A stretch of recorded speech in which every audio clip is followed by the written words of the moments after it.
Vamos a ver ahora entonces la glucógenogénesis, es decir, la síntesis de glucógeno. Es un proceso anabólico en donde cobra mayor importancia es en el hígado y en el músculo. Es contraria a la glucogenólisis, pero tiene diferentes enzimas, también ocurre en el citoplasma. Se activa ante los excesos de glucosa, es decir, después de las comidas, y también está regulada por hormonas. Obviamente se necesitan enzimas, pero además se necesita del nucleótido uridín difosfato. También se necesita de una cadena preexistente de glucógeno o de un cebador, que sería la glucogenina, ya lo vamos a ver esto, y necesita ATP, es decir, que requiere de energía, es un proceso anabólico. ¿Cuáles son las etapas? En una primera etapa, la glucosa tiene que ser fosforilada. Recordemos que siempre este proceso hacía que las moléculas fueran más reactivas. Si esto ocurre en el hígado, será por la glucoquinasa, en tanto por una isocima diferente, la exoquinasa en el músculo. Esta exoquinasa, en el caso, o la glucoquinasa en el hígado, no es inhibida por el exceso de glucosa, y esto es obvio. ¿Por qué? Porque si se inhibiese no podría darse el proceso de síntesis de glucógeno. La actividad de esta exoquinasa o glucoquinasa en el hígado aumenta cuando aumentan los niveles de glucosa en sangre. Para la fosforilación se utiliza una molécula de ATP que, digamos, por la hidrólisis del ATP, ese grupo fosfato se une a la glucosa en la posición 6 para dar la glucosa 6-fosfato. Esta glucosa 6-fosfato, este grupo fosfato, tiene que estar en posición 1 para que pueda seguir la síntesis, y quien realiza este cambio es una fosfoglucomutasa que requiere magnesio y además de glucosa 1,6-bifosfato, como cofactores, digamos. Luego, esta glucosa 1-fosfato tiene que ser activada y se activa uniéndose al uridín difosfato. Para eso, la enzima es la glucosa 1-fosfato uridil transferasa. Es un proceso que requiere energía, entonces se necesita UTP en vez de ATP. Ya vamos a ver de dónde sale este uridín trifosfato. Se hidroliza una unión rica en energía. Uno de los fosfatos queda uridín difosfato, que es el que se va a unir a la glucosa, y queda pirofosfato, es decir, dos moléculas de fósforo juntos, que por una pirofosfatasa pasan a dos fosfatos inorgánicos. Entonces, como dice acá, la activación de la glucosa 1-fosfato, reacciona con el uridín trifosfato, dando uridina difosfato glucosa, UDPG, que sería esta molécula que tenemos acá, uridín difosfato glucosa.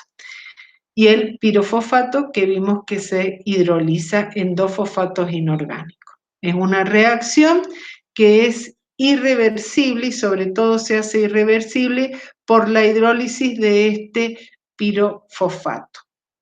Entonces ahora tenemos la glucosa activada por la unión a UDP.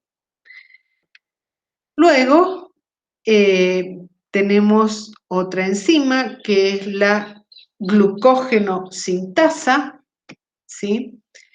Que la glucógeno sintasa adiciona glucosas a la estructura polimérica. ¿Qué significa esto? Que esta UDP glucosa transfiere glucosas a un glucógeno preexistente.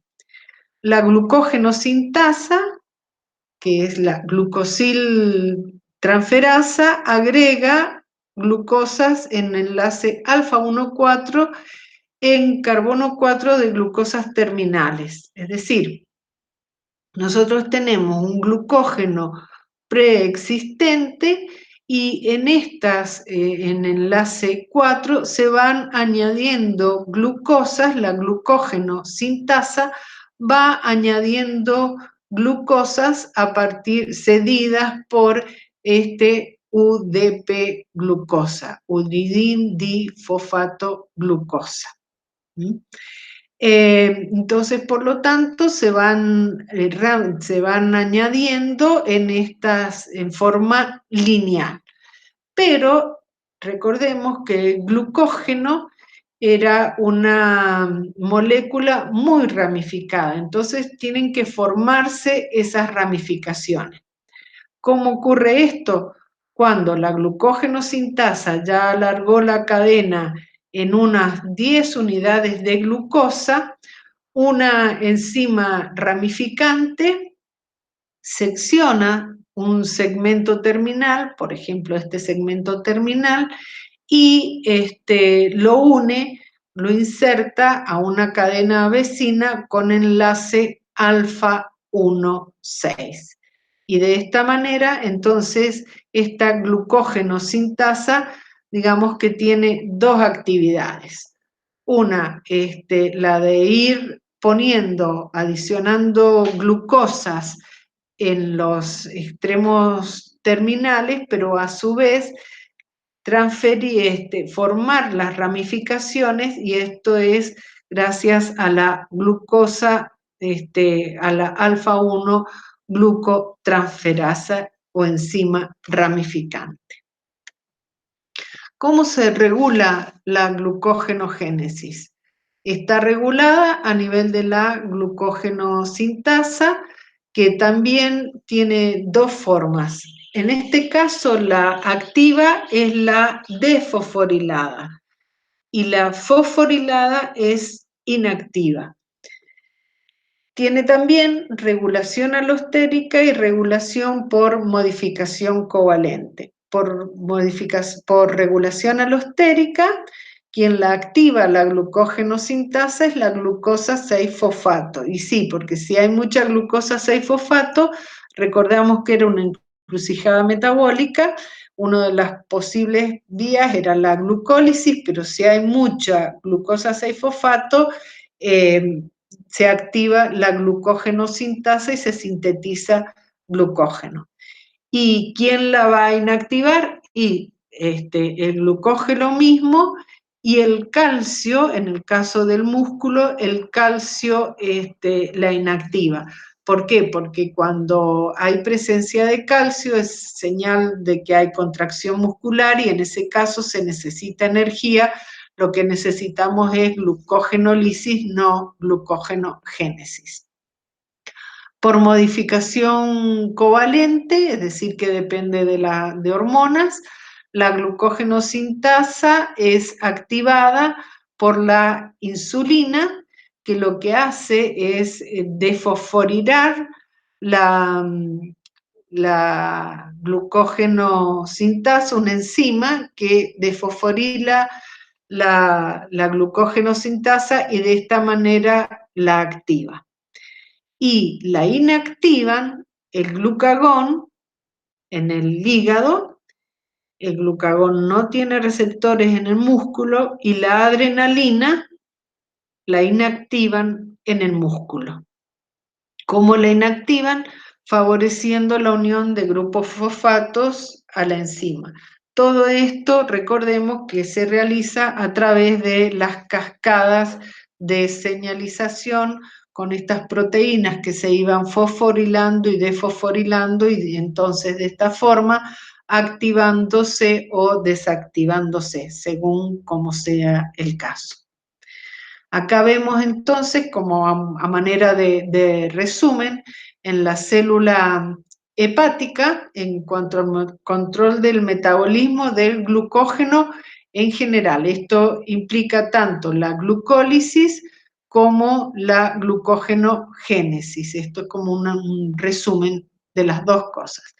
El glucagón en la célula hepática, que tiene un receptor, esto activaba la adenilato ciclasa, se formaba AMP cíclico, se activaban varias enzimas, varias quinasas, ¿sí? Y esto hacía que la glucógeno fosforilasa comenzase a degradar el glucógeno. También la adrenalina con receptores beta-adrenérgico, también el mecanismo a través de la adenilato ciclasa y formación de AMP cíclico y todas las cascadas. Y en el caso del receptores alfa-adrenérgico era a través de el calcio y la calmadulina.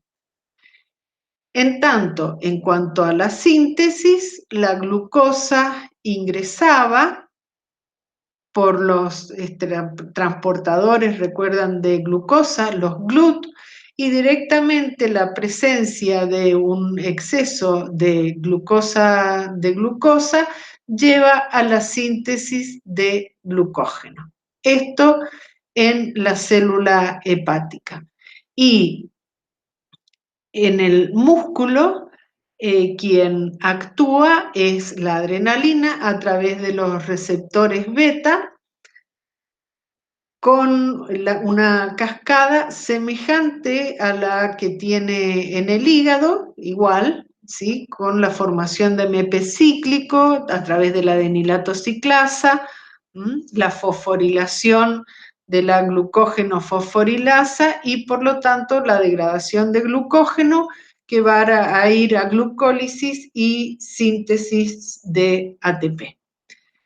Y en el caso de la glucógenogénesis, recordemos que en el músculo la entrada de glucosa se hacía a través de receptores de los GLUT4, que eran receptores que respondían a la activación por parte de la insulina. Esos receptores se encontraban en el citoplasma y cuando la insulina, digamos, interactúa con un receptor, esto hacía que algunas proteínas se fosforilaran, bueno, todo un sistema de señalización que hace que finalmente se active la glucógeno sintasa, primero que los receptores, los GLUT4, los transportadores en realidad, GLUT4, pudieran ubicarse que estaban en vesículas en el músculo, pudieran ubicarse en la célula. No estoy encontrando el marcador aquí.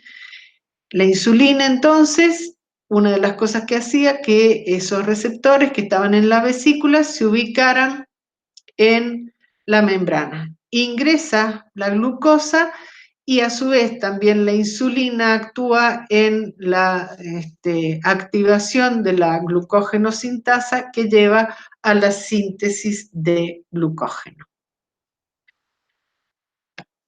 ¿Qué es la glucogenina? Decíamos que el glucógeno, para poder sintetizarse, necesitaba de una molécula preexistente, de algo de glucógeno preexistente, a partir del cual pudiesen seguir uniéndose moléculas de glucosa, y si este no está presente, hay una proteína, la glucogenina, que actúa, digamos, de la misma manera que el glucógeno preexistente. Si no está ese glucógeno preexistente o la glucogenina, la glucógenosintasa no puede actuar.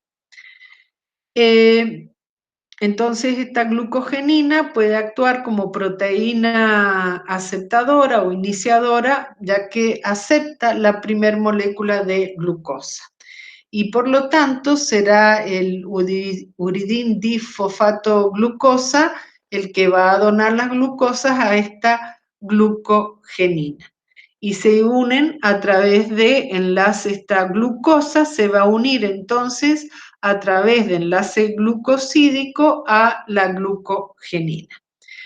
Esta glucogenina cataliza el alargamiento lineal de 6 a 7 unidades de glucosa y después entonces la glucógeno sintasa la glucógeno sintasa lo que va a producir son las ramificaciones. Y el número de partículas de glucógeno en la célula depende de la disponibilidad de glucogenina. Es decir, que una medida de la cantidad de glucógeno sería saber cuánta glucogenina hay en esa célula. ¿Cuál es el costo energético de la síntesis de glucógeno? Bueno, repasando cómo ocurría, la glucosa pasa a glucosa 6-fosfato. Acá se utiliza un ATP. Esta glucosa 6-fosfato por una fosfoglucomutasa a glucosa 1-fosfato. Y después, esta glucosa 1-fosfato se unía al UTP, con hidrólisis ahí de una unión rica en fosfato, para formar UDP glucosa. Sobre la UDP glucosa actúa la glucógeno sintasa produciendo, ¿no es cierto?, el incremento o IVA, digamos, el UDP sirve como el transportador de esa glucosa y hace que se vayan uniendo más glucosa, por eso acá dice glucosa N+1. Cuando van liberando esa glucosa, queda UDP, que en presencia de ATP, que es del medio, pasa este ATP a ADP para formarse UTP. Este UTP es el que vuelve acá, digamos, al tercer paso sería, ¿sí? Entonces, en conclusión, se puede decir que se necesitan 2 moléculas de ATP. Una inicial, que directamente es el ATP, y otra de ATP para regenerar el UTP que será utilizado para que se una a la glucosa 1-fosfato. Entonces, la incorporación de glucosa al glucógeno consume 2 moléculas de ATP. Ahora, podríamos preguntarnos por qué la glucosa no acumula, la célula no acumula glucosa 6-fosfato en vez de glucógeno. Si esto ocurriera, se generaría una gran presión osmótica, que la presión osmótica depende del número de partículas dispersas. Y una molécula de glucógeno que tiene miles de unidades de glucosa es equivalente, bueno, ahí me faltó una E, desde el punto de vista osmótico a una molécula de glucosa 6-fosfato. Si tuviésemos muchísimas moléculas de unidades de glucosa 6-fosfato, ingresaría mucha agua a la célula, esto haría, digamos, desde el punto de vista osmótico, haría que la célula termine estallando. Entonces, acá tenemos un resumen de la síntesis y degradación de glucógeno. Si teníamos glucógeno, la glucógeno fosforilasa y la enzima desramificante son las que iban a brindar glucosa 1-fosfato, que pasaba por la fosfoglucomutasa a glucosa 6-fosfato, y esta por la fosfatasa, que estaba en el retículo endoplásmico, pasaba a glucosa. Y esta glucosa puede ir a la sangre en el caso del hígado. Esta glucosa 6-fosfatasa estaba solo en el hígado. Y en el caso de la glucogenogénesis, partíamos de glucosa, por la exoquinasa, la glucoquinasa en el hígado y exoquinasa en el músculo, pasa a glucosa 6-fosfato. Toda esta parte verde sería la parte de la glucogenogénesis por la fosfoglucomutasa, es decir, que esta parte podríamos decir que tienen en común. Esta glucosa 1-fosfato se une al UTP y queda liberándose 2 unidades de fosfato, pirofosfato, que se hidrolizaban y queda UDP glucosa. Este uridín difosfato glucosa era el donante de glucosas a una molécula preexistente. Esto era realizado por, o digamos, catalizado por la enzima glucógeno-sintasa y una enzima ramificante que cumple también la función de enzima ramificante para producir los enlaces alfa 1,6. Bien, y con esto terminamos la presentación.